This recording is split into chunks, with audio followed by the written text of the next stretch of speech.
I do hope that the Tu BiShvat booklet was helpful for you over Tu BiShvat on Wednesday and Thursday, and indeed beforehand as well, to help create readings and thoughts and actions to help you be more environmental or ecological, to reflect on your form of Jewish environmentalism or ecologism. And I do hope that you see many of the things that say urge your community to, that I had in that booklet, and I do hope that you urge your community, Temple Beth Shalom, to consider. Sustainability can't just be on one day. It can't just be on Tu BiShvat, and then you check the box and say, see, Temple Beth Shalom cares about the environment. Sustainability has to be a real mindset, a way of acting. And so I'm going to be giving presentations, as I mentioned a couple of weeks ago. I'm going to be giving presentations about Jewish sustainability once every few months during this year. And the reason is because I believe it's important for us not to just be Jewish environmentalists, but Jewish ecologists. That means Jewish environmentalism is making small technical changes within the socioeconomic or linguistic or theological paradigm. So, for example, an environmentalist action might be driving a greener car or getting more sustainable laundry detergent. Whereas ecology is much more. It's not saying that we'll buy our way out of the climate crisis. It's saying we need to make profound changes to our society. And temples, places of worship, tend to be a little bit slow with that because of the momentum, because of having so many people being members, having sites, buildings, and so on. It's quite hard to make those changes unless the community pushes for it. So the more our community pushes for us to make more sustainable changes, the easier it is for us to hear that and to respond. So I encourage you to look through those readings and to see where you think our community can make changes, and then get in touch with us and let us know.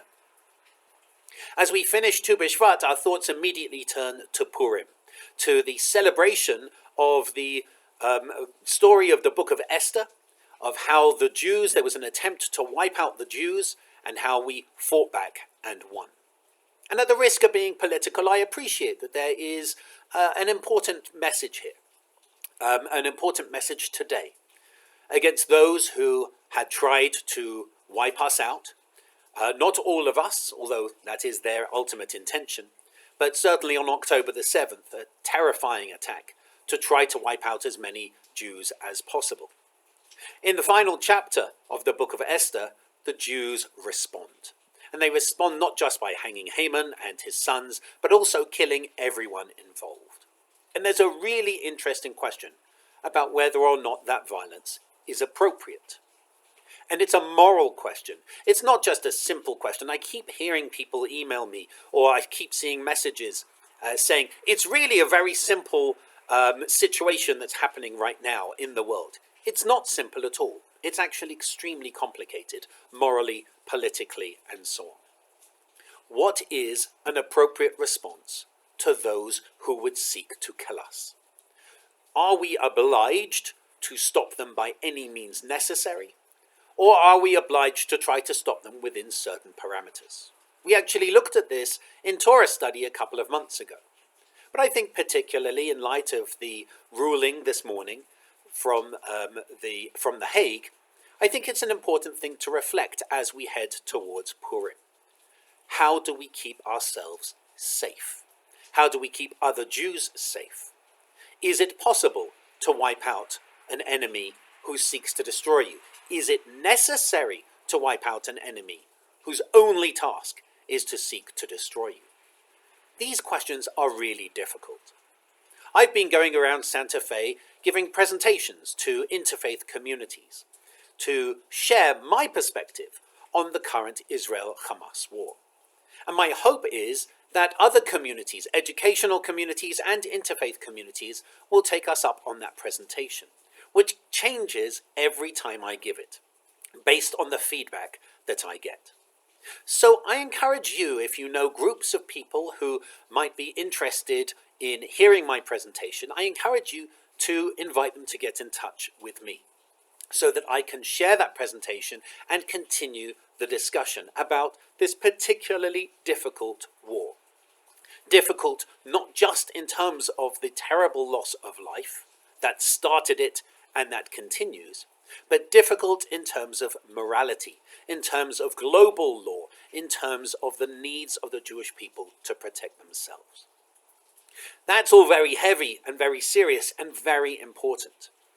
We actually add a prayer, since people have started requesting, we added a prayer for hostages in our service. But there is also the lighter element, of course, the lighter element of Purim itself, which is a dark festival for adults to wrestle with. And maybe we'll have some form of wrestling about this around that time. But there's a positive side too, which is it's a festival of joy that we survived. And we're starting to put together the Purim spiel. And so if you would like to be in the Purim spiel, please get in touch with Cantor Liana.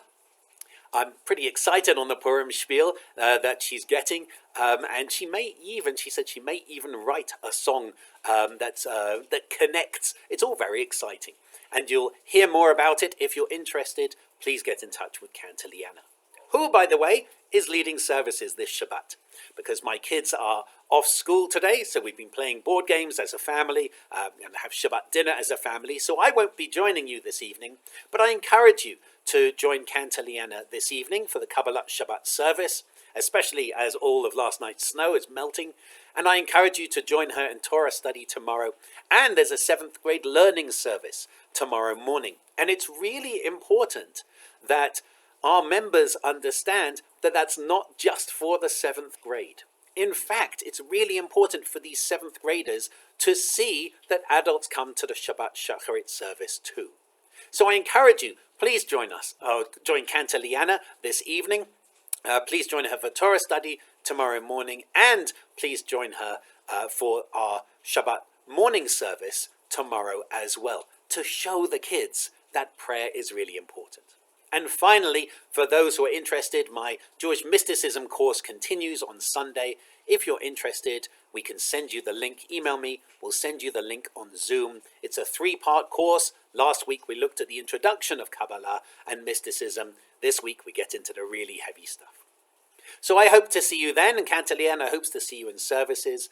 If you wish, please be in touch with us if you want to be in the Purim spiel.